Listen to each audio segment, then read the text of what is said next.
Welcome to Living the Music, where we typically talk about music, life and music. Today we're going to talk about a book and life, and this is Jordan Peterson's latest. I've recently finished this. It took me some time to make my way through this behemoth, 500 plus pages, quite dense. As you can see, We Who Wrestle with God, subtitle, Perceptions of the Divine. In case you haven't heard of Jordan Peterson, he's a public figure from Canada, came to prominence several years ago, protesting some anti-free speech law in Canada, or at least that was his take on it. And he became a YouTube phenomenon. He's a best-selling author a couple times over, maybe with this one 3 times over. I read his 2 previous books. I enjoy listening to his podcast occasionally. I did see him live on a tour for this book. And I think he's an interesting guy and a fairly serious thinker. Really good writer. I'm impressed by what he put together here.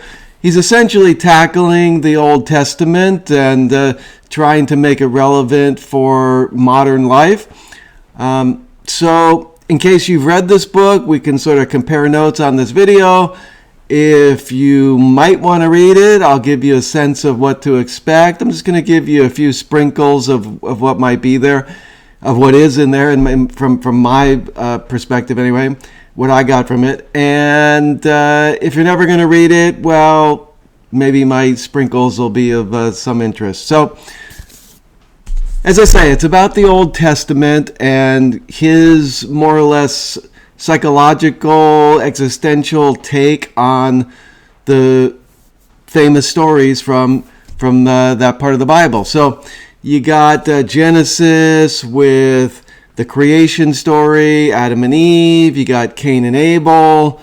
You got Abraham, Sodom and Gomorrah, Noah, and eventually on into Exodus, where he goes through the whole journey of Moses and the Israelites leaving Egypt and wandering in the desert for many, many, many years, eventually making it to the Promised Land. And he caps it off with a chapter on Jonah and the famous whale.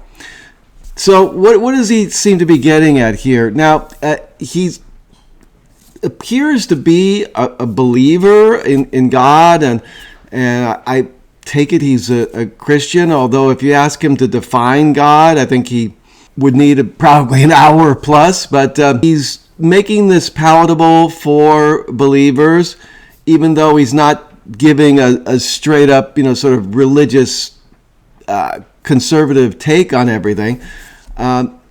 He's also, I think, very welcoming to agnostics or just people open to spiritual life, this just kind of exploring the quote unquote sacred.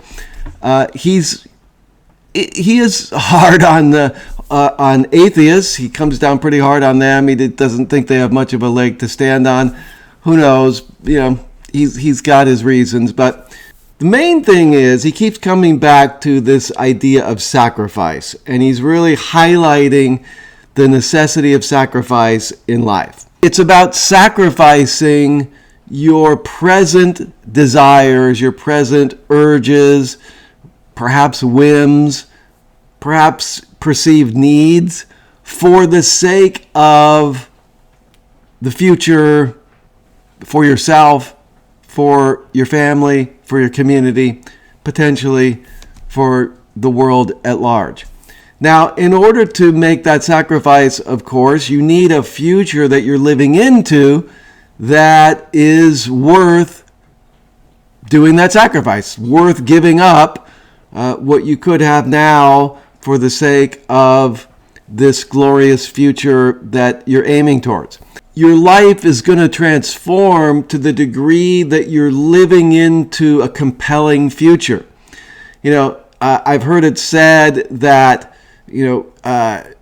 we get our experience based on sort of present circumstances and maybe some pieces of the past that have bled into the present.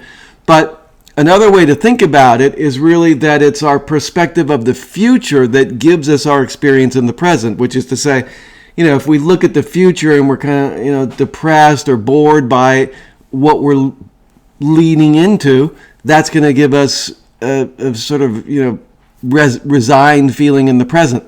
On the other hand, if we're very compelled and, really into it, really excited, really passionate about what's possible in the future, and not even what's possible, but what we're focusing on, what we're aiming toward, what we're committed to, what we're giving our life over to, then that really rouses us in the present, gives us energy, gives us vitality.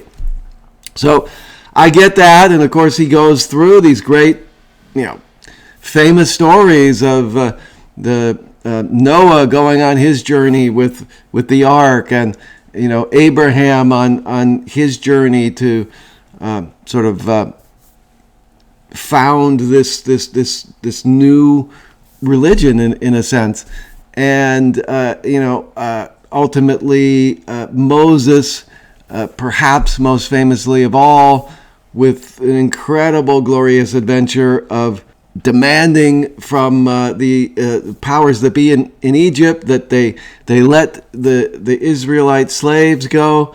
And, if that weren't enough, and then crossing the sea, and, the seas parting and all of that, and then getting into the desert.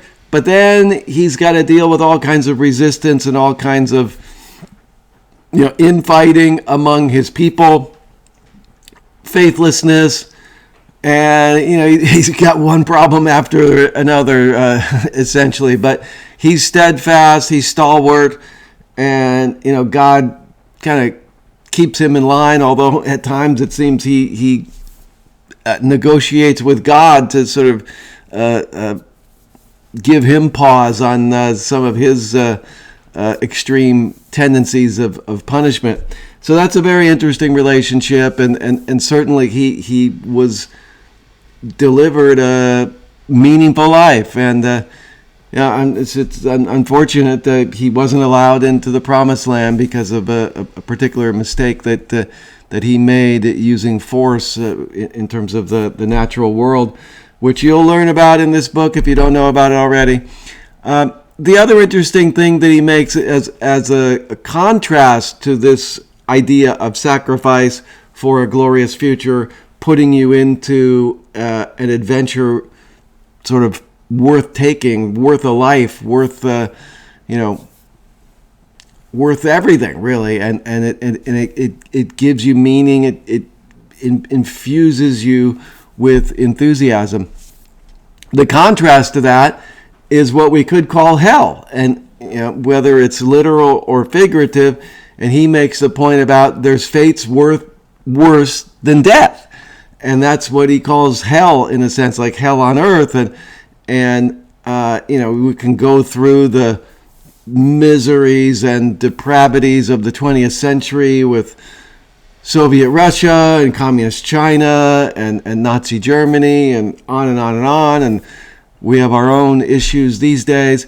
But even on a personal level, if you're holding back yourself, if you're dimming your light, if you have squelched your power for the sake of just kind of eking along in existence, that is already hell, or it's certainly going to lead you to a hell that's probably going to end up being worse than you could even imagine. Thank you for watching. Thank you for allowing me to do what I love to do here in sharing my passions. And I'd love it if you could like this video, subscribe to my channel, and I'd love to hear any comments you have. For those of you that have read this, what did you think? If you might read it, tell us about what intrigues you about it. All right, until the next video, where we'll probably be talking about music again and life lessons from music. Until then, take care.